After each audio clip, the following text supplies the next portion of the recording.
இதே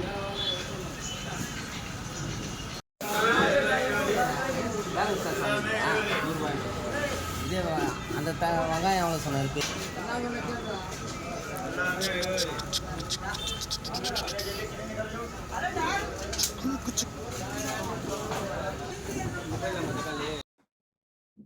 அனைவருக்கும் வணக்கம். என்ன சொல்றதுன்னா, இதை யோசிக்கும் போது நம்ம கோவப்படுறதா, இல்ல வருத்தப்படுறதா, இல்ல சிரிக்கிறதா அப்படின்னு தெரியல. ஏன் சொல்றேன்னா, எங்களோட எங்களோட சொந்தத்துல வந்து ஒரு விசேஷம். அந்த விசேஷத்துக்காக நம்ம என்ன பண்றோம், ஆவடி பக்கம் தான், அந்த சைடு தான் அவங்க வீடுங்கனால, அந்த இடத்துல போயிட்டு ஒரு ஆவடி மார்க்கெட்ல, காய்கறி மார்க்கெட்ல பழம் வாங்க, அந்த காய்கறிகள் வாங்க போறோம். போகும்போது எங்கன்னு எல்லாரும் கேட்கும்போது, ஒரு மார்க்கெட் இருக்குப்பா, அங்க போங்க அப்படின்னு சொல்றாங்க. மார்க்கெட்டுக்குள்ள போறோம். நான் போகும்போது சாயந்தரமா தான் போறோம். போயிட்டு அங்க காய்கறி வாங்கிட்டு இருக்கோம். நல்லா தான் பேசுறேன். ஓகே. வாங்கி பில்லு போடுறதுக்கு அப்புறம் வேற காய்கறி வாங்குற பக்கத்து கடையில போறோம். அதே மார்க்கெட் உள்ள. திடீர்னு ஹிந்தில பேசுறாங்க அவங்க. நாங்க வாங்குன முதலாளி. என்னடா ஹிந்தில பேசுறா, ஒருவேளை ஹிந்திக்காரோ அப்படின்னு சொல்லிட்டு நாங்க எதிர்க்க இருக்கிற கடைய பார்த்தோம். அவரும் ஹிந்திக்காரர் தான். சரி, ஒருவேளை சும்மா வேலைக்கு இருப்பாங்கன்னு சொல்லிட்டு என்ன பண்றோம், அந்த கிட்டத்தட்ட அந்த மார்க்கெட் காம்ப்ளெக்ஸ் உள்ள, அந்த மார்க்கெட் உள்ள ஒரு 30 கடைக்கு மேல இருக்கும். 30 கடையை நாங்க சுத்தி சுத்தி பாக்குறோம். எல்லாருமே வந்து வட மாநிலத்தவர் தான். எனக்கு பார்க்கும்போது ஷாக் ஆயிடுச்சு. டேய் என்னடா இது, நம்ம வந்து தெரியாம வேற எங்கனா வந்துட்டோமா?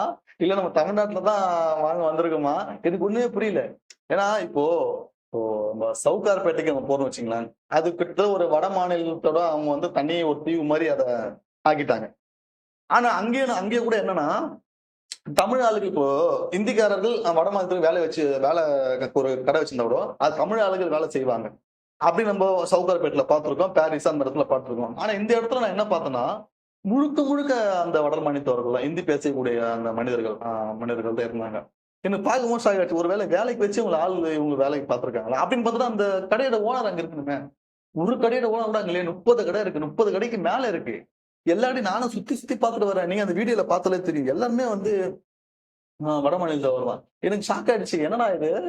ஆ ஒருவேளை கனவுல இருக்குமா? இல்ல உண்மையாவே நம்ம வந்து சென்னை, தமிழ்நாடு இல்ல சென்னை ஆவடியில தான் இருக்குமா? இல்ல எங்கேயாச்சும் உத்தரப்பிரதேச வேற எங்கனா போயிருக்குமா? அப்படின்னு எனக்கு தெரியல. எல்லாமே அவங்களா தான் இருக்காங்க. எனக்கு இதெல்லாம் பார்க்கும்போது என்னன்னா, தமிழகத்துல நம்ம தமிழ் பேசக்கூடிய தாய்மொழி அந்த நம்மளோட ஆட்களுக்கான அந்த வேலை வாய்ப்புகள் குறைஞ்சிட்டு வருதோ, நம்ம ஒதுக்கப்படுறோமோ அப்படிங்கிற மாரி ஒரு தாட் வருது. இது வந்து பிரச்சனை ஏற்படுத்துறதுக்காக நம்ம சொல்லல. ஏன்னா, இப்ப நம்ம சவுகார்பேட்ல பார்த்து, பார்த்து பழகிடுச்சு நம்மளுக்கு. பழகிடுச்சு. அங்கேயே கூட ஒரு சில தமிழ் ஆளுங்க பார்க்கலாம். ஆனா, இந்த இடத்துல நான் தமிழ் ஆளே பார்க்கல. முழுக்க முழுக்க அவங்களா தான் இருந்தாங்க. அது என்னன்னு சொல்லிட்டு எனக்கு வந்து ரொம்ப இப்ப கூட எனக்கு மைண்ட் ஓடிட்டே இருக்கு. என்னடா இது? என்னடா இது? என்னடா இதுன்னு சொல்லிட்டு. இதற்கு யார் காரணம்? அதாவது நம்மளோட ஆட்களுக்கு வந்து வேலைவாய்ப்பு இல்லாம குறையறதுக்கு நம்ம ஆட்களே காரணமா? இல்ல மாநிலத்தோட அரசாங்கம் காரணமா? இல்லன்னா வெளிநாட்டுல இருந்து அந்த மாநிலத்துல இருந்து வரவங்க நெறைய பேர் வராங்கல்ல, அவங்க காரணமா? இது எனக்கு எப்படி சொல்றதுன்னு தெரியல. உங்களுக்கு யார் காரணம் அப்படின்னு தெரிஞ்சா, நீங்க கமெண்ட்ல சொல்லுங்க. மீண்டும் சந்திப்போம். நன்றி. வணக்கம்.